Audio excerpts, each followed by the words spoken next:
രൂപം നന്നാകുക പറഞ്ഞാലേ നല്ല തുണിങ്ങുപ്പായി എടുത്ത ആളാണെങ്കിൽ ആൾ കുഴപ്പമുണ്ടാവില്ല, അതൊരു ശരി തന്നെയാണ്.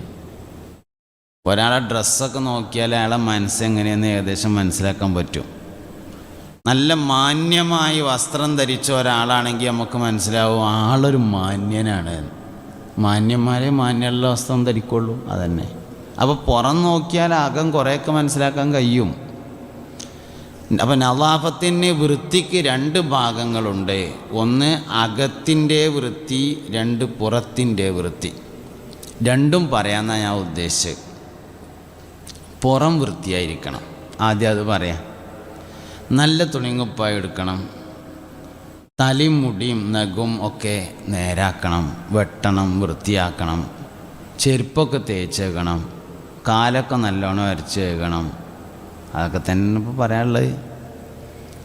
ഒരു മനുഷ്യൻ വൃത്തിയുള്ള ആളാണോ അല്ലേ എന്ന് തീരുമാനിക്കുക അവൻ്റെ ചെരുപ്പുമ്മക്ക് നോക്കിയിട്ടാണ്. ചെരുപ്പ് വൃത്തി ഉണ്ടെങ്കിൽ ആൾ വൃത്തി ഉണ്ടാവും എന്നാണ്.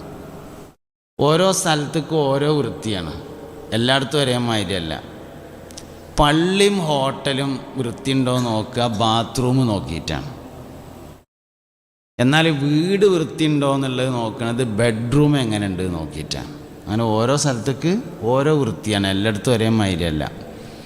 വീട് വൃത്തിയുണ്ടോ എന്ന് തീരുമാനിക്കൽ ബെഡ്റൂം നോക്കിയിട്ടാണ്. നമ്മളെങ്ങനെയാണ് ചെയ്യുക വെച്ചാൽ ഉള്ള വേസ്റ്റൊക്കെ ബെഡ്റൂം കൊണ്ടുവയ്ക്കും. പോയി നോക്കിയാൽ ബെഡ്റൂമിൻ്റെ റാക്കിൻ്റെ മേലിലാണ് എല്ലാ വേസ്റ്റും ഉണ്ടാവുക. കട്ടിലിൻ്റെ ഒട്ടും കുറേ കൊണ്ടുപോയി തിരികിയിട്ടുണ്ടാവും, റാക്കിൻ്റെ ഒട്ടും കുറേ ഉണ്ടാവും. ബഹുമാനപ്പെട്ട സയ്യിദുന മൂസ അലൈഹിസ്സലാം ആടിനെ നോക്കാൻ വേണ്ടി പോയ കഥ ഉണ്ടല്ലോ. ഫിറഔനെ ഭയപ്പെട്ടിട്ട് നാട്ടിൽ നിന്ന് ഓടിപ്പോയി. അങ്ങനെ ഷുഐബ് നബി അലൈഹിസ്സലാമിൻ്റെ നാട്ടിലാണ് മൂസ നബി അലൈഹിസ്സലാം എത്തിപ്പെട്ടത്. കഥ നിങ്ങൾക്ക് അറിയണോണ്ട് ഞാനത് പറയാതിരിക്കുകയാണ്. ഒരു ദിവസം ഇങ്ങനെ ഓടി കുറേ സ്ഥലത്ത് കാട്ടിലൂടെ ഇങ്ങനെ യാത്ര ചെയ്ത് ഒരു സ്ഥലത്തെത്തിയപ്പോൾ അവിടെ ഇങ്ങനെ ദൂരെ നിന്നൊരു മരത്തമ്മ കയറി നിന്നിങ്ങനെ നോക്കിയപ്പോൾ കുറേ ആളുകൾ വന്നിട്ട് ആടുകൾക്ക് കിണറ്റിൽ നിന്ന് വെള്ളം കൊടുക്കണത് കണ്ടു. ആളുകളുടെ പുരുഷന്മാർ ആടുകൾക്ക് വെള്ളം കൊടുക്കൽ കഴിഞ്ഞ് അവർ പോയതിന് ശേഷം രണ്ട് പെൺകുട്ടികൾ വന്ന് ആണുങ്ങൾ വെള്ളം കൊടുത്തപ്പോൾ പോയ വെള്ളം ഇങ്ങനെ കുഴികളിലൊക്കെ നിൽക്കുന്നത് ഇങ്ങനെ എടുത്തുകൊണ്ട് ഓല ആടിന് കൊടുക്കണത് കണ്ടു. അപ്പോൾ മൂപ്പര് മരത്തമെന്ന് ഇറങ്ങിയിട്ട് ഇങ്ങനെ ചെന്നിട്ട് ചോദിച്ചു, എന്താ നിങ്ങളിങ്ങനെ എല്ലാവരും പോയതിൻ്റെ ശേഷം പിന്നെ ഇങ്ങനെ ആടുകൾക്ക് വെള്ളം കൊടുക്കണമെന്ന് ചോദിച്ചാൽ പറഞ്ഞു ഓലൊക്കെ ആണുങ്ങളാണ്, ഓലൊക്കെ നല്ല മുടുക്കുള്ള ആൾക്കാരാണ്. അപ്പോൾ ഓല് കിണറിൻ്റെ മേലെ ഒരു പാറ കൊണ്ട് അടച്ചു വെച്ചിരിക്കുകയാണ്. ഓല് ഈ പാറ മാറ്റി വെച്ചിങ്ങാണ്ട് വെള്ളം മുക്കി കൊടുത്തു. ഞങ്ങൾക്കിപ്പോൾ അത് മാറ്റാൻ വയ്യാത്തതുകൊണ്ട് ഞങ്ങളിങ്ങനെ പോയ വെള്ളമൊക്കെ എടുത്തു കൊടുക്കുകയാണ്. അപ്പോൾ മൂപ്പരത് ഇങ്ങനെ തോണ്ടി വെച്ച് കൊടുത്തു ആ പാറക്കല്ല്, എന്നാൽ കൊടുത്തോളിയാറ്. അങ്ങനെ ആടുകൾക്ക് വെള്ളമൊക്കെ കൊടുത്തതിന് ശേഷം വീട്ടിൽ ചെന്നു. ഷുഐബ് നബി അലൈഹി ഇസ്ലാമിൻ്റെ മക്കളായിരുന്നു ഈ രണ്ട് പെൺകുട്ടികൾ. സയ്യിദുന ഷുഐബ് നബിയോട് പറഞ്ഞു, നല്ലൊരാളെ കണ്ടൊന്ന് കാട്ടുന്ന ഞങ്ങൾ ആടുകളെ നോക്കിയിട്ട് വരുമ്പോൾ ഒരാളെ കൂലിക്ക് വിളിക്കുകയാണെങ്കിൽ അതിന് ഏറ്റവും പറ്റിയ ഒരാളാണ്, നല്ല ആരോഗ്യമുള്ള മുടുക്കുള്ളൊരു മനുഷ്യൻ എന്ന് പറഞ്ഞു. ഷുഐബ് നബി പറഞ്ഞു, എന്നാൽ നിങ്ങൾ പോയിട്ട് അയാളോടൊന്ന് വരാൻ പറയും, ഞാൻ വിളിക്കുന്നുണ്ട് പറഞ്ഞു. അങ്ങനെ ചെന്നിട്ട് ഇങ്ങനെ പറഞ്ഞു, നിങ്ങളെ വാപ്പ വിളിക്കുന്നുണ്ട് പറഞ്ഞു. അപ്പോൾ ആരാ വാപ്പാന്ന് ചോദിച്ചു. ഞങ്ങളെ വാപ്പ ഷുഐബ് നബിയാണ് പറഞ്ഞു.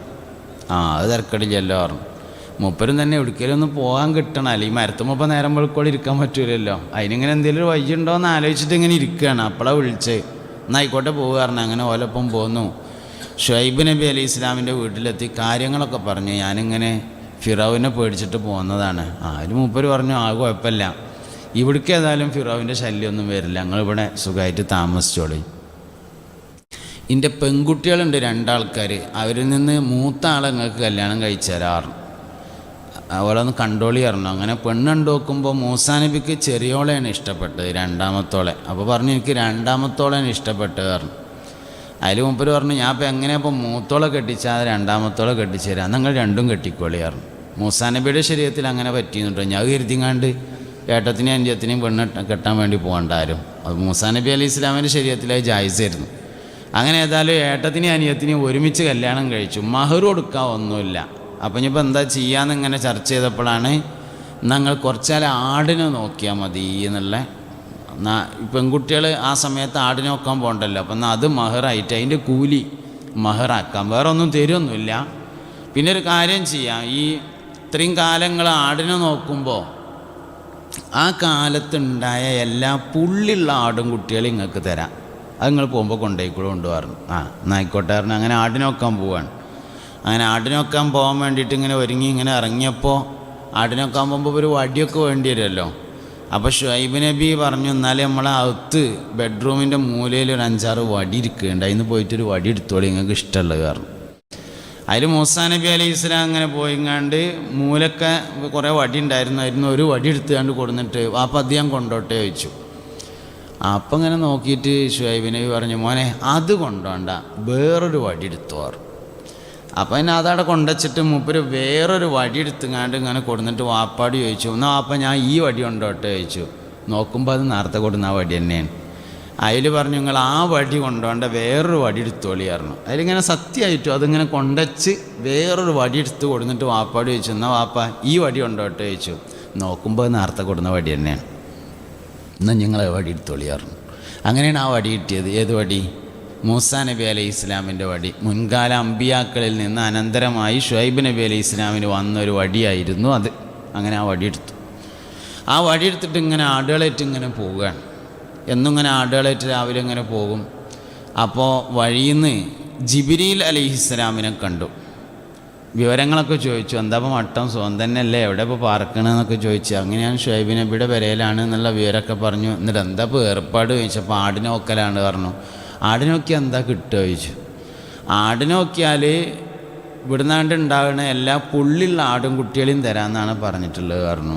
എന്നാൽ ഞാൻ ഒരു പണി പറഞ്ഞുതരാം, ഞാനൊരു തോട്ടം, ഒരു സ്ഥലം കാണിച്ചു തരാം, അവിടുന്ന് ഇല ചാടിച്ചു കൊടുത്താൽ മതി ആടുകൾക്ക്. എന്നാൽ ഇനി ഇവിടുന്നാണ്ടുള്ളതൊക്കെ പുള്ളിയുള്ള ആടും കുട്ടികളെ ആയിക്കോളും എന്ന് പറഞ്ഞു. അങ്ങനെ ആയിക്കോട്ടെ. അന്ന് രാവിലെ പോകുമ്പോൾ ആ തോട്ടത്തേക്ക് ആടുകളെ കൊണ്ടുപോകും, അവിടെ നിന്ന് ഇങ്ങനെ ഇലകൾ ചാടിച്ചു കൊടുക്കും. അങ്ങനെ ആടുകൾ തിന്നും. അങ്ങനെ പള്ളറിയും. പിന്നെയും കുറച്ചൊക്കെ ഇങ്ങനെ പോയി ഒന്ന് കറങ്ങിയിട്ട് ഇങ്ങനെ വൈകുന്നേരം അങ്ങനെ മടങ്ങി വരും. അപ്പോഴും കുറച്ച് ഇല അടിച്ചു കൊടുക്കും. അങ്ങനെ പിന്നെ അവിടുന്നാണ്ട് ഉണ്ടായ കുട്ടികളൊക്കെ പുള്ളിയുള്ള ആടും കുട്ടികളായി. ഒരു ദിവസം അമ്മോശാക്ക പറഞ്ഞു ഷുഐബ് നബി അലൈഹി ഇസ്ലാം, മോനെ വാപ്പാൻ്റെ കുട്ടിക്ക് ഇനി ഇവിടുന്ന് അങ്ങോട്ട് പുള്ളില്ലാത്ത ആടും കുട്ടികളെ ഇക്കാരട്ടോ പറഞ്ഞു. ആയിക്കോട്ടെ പറഞ്ഞു. എന്താ എന്നാൽ അങ്ങനെ ആക്കാറുണ്ട്. അങ്ങനെ 2 ദിവസം കഴിഞ്ഞിട്ട് ഇങ്ങനെ ആടിനെ നോക്കാൻ വേണ്ടി പോകുമ്പോൾ ജിബ്രീൽ അലൈഹി ഇസ്ലാമിനെ വീണ്ടും കണ്ടു. എന്തൊക്കെയാണ് വിവരങ്ങളൊക്കെ ചോദിച്ചു, സുഖം തന്നെയല്ലേ, റാഹത്തല്ലേ എന്നൊക്കെ ചോദിച്ച്. ആടുകളൊക്കെ ഇപ്പോൾ കോനുണ്ടോ ചോദിച്ചു. ഒരുപാടുണ്ട് പറഞ്ഞു. തീരുമാനം എന്തെങ്കിലും മാറിയിട്ടുണ്ടോ ചോദിച്ചു. തീരുമാനത്തിൽ ചെറിയൊരു മാറ്റം ഉണ്ട് പറഞ്ഞു. എന്താ മാറ്റം എന്ന് ചോദിച്ചു. ഇവിടെ നിന്നുള്ള പുള്ളില്ലാത്ത ആടും കുട്ടികളെ ഇക്കാരങ്ങൾക്ക് എന്ന് വാപ്പ പറഞ്ഞിട്ടുണ്ട് പറഞ്ഞു. എന്നാൽ ഞാൻ വേറൊരു തോട്ടം കാണിച്ചു തരാറുണ്ട്. അങ്ങനെ വേറൊരു തോട്ടം കാണിച്ചു. അങ്ങനെ കഥ നീണ്ടു പോവുകയാണ്. നമ്മളെ പോയിൻ്റ് കഴിഞ്ഞു. നമ്മളെ പോയിൻ്റ് അവിടെയാണുള്ളത്. എവിടെ? പുള്ളിയുള്ള ആടും കുട്ടികളും പുള്ളില്ലാത്ത ആടും കുട്ടികളും അവിടെയാണുള്ളത്. കഥ പിന്നെന്താ വെച്ചാൽ, ഷുഐബ് നബി അലൈഹി ഇസ്ലാമിൻ്റെ കാലം പൂർത്തിയായി. മഹാനവറുകൾ നാട്ടിലേക്ക് പോകുന്ന സമയത്ത് വഴിയിൽ വെച്ച് തൂരി സീനാ പർവ്വതത്തിലേക്ക് തൗറാത്ത് വാങ്ങാൻ വേണ്ടി പോവുകയാണ്. അവിടുന്ന് നുബുവത്ത് കിട്ടുകയാണ്. പിന്നെ ഫിറൗവിൻ്റെ അടുത്തേക്ക് ദീൻ പറയാൻ വേണ്ടി പോവുകയാണ്. കഥ അങ്ങനെ നീണ്ടു പോവുകയാണ്.